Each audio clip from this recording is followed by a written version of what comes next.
of itself. Just 2 weeks ago, the board voted themselves another 1% increase.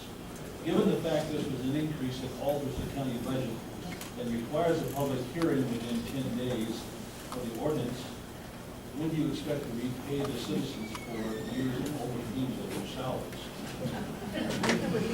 Oh, we're going to start with that. Okay, well, let's take the last thing first. The Board of Commissioners did not vote itself a 1% pay raise, whatever that was alleged to have done. We did, as part of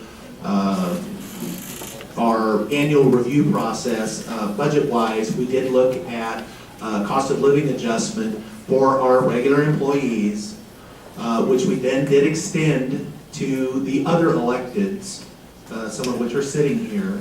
That does not go to the Board of Commissioners because we can't set our own salaries.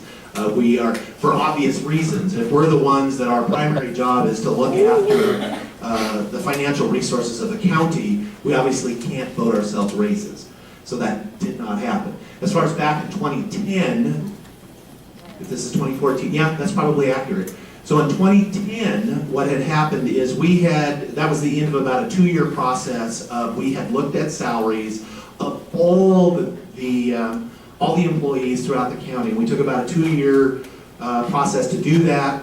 We went through them all, we made adjustments. That's when we made some rather large increases into deputy salaries, went up significantly. We went through the process that my opponent had described as far as we didn't use the committee, but we used the same criteria where we looked at other comparable counties around, and those salaries got adjusted. For everyone, it worked its way through all the different departments, then on to the electeds, we did the same thing. The Board of County Commissioners, though, can't do that for itself.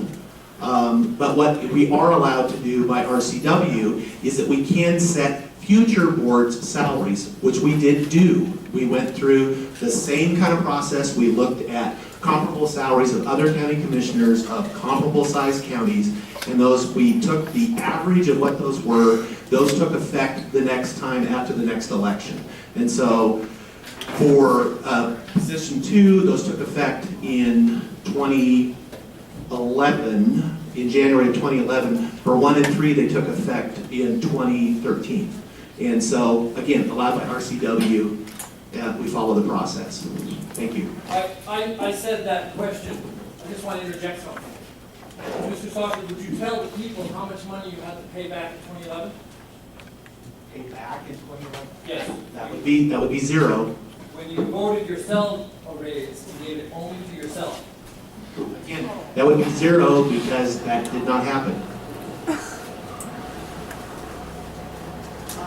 Can I follow up with that, please? I mean, if I'm getting, and we have the auditor sitting here, we have, all of those salaries and everything we are intensely audited by everything.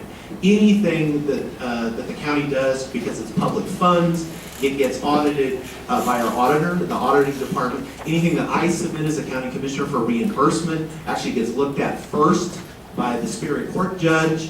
Then it goes to the audit department, and then it is subject to state audit again. We are audited again. Believe me, if there was anything that I had done or the board had done that was inappropriate and needed paid back, it would have happened. Otherwise, the conspiracy would have to be far too large.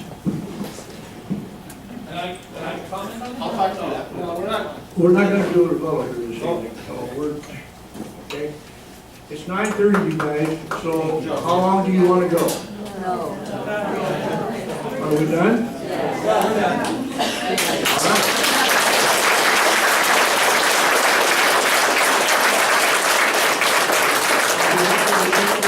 Everybody, I'd just like to thank all the candidates for coming out. Thank you, ladies. Thank you.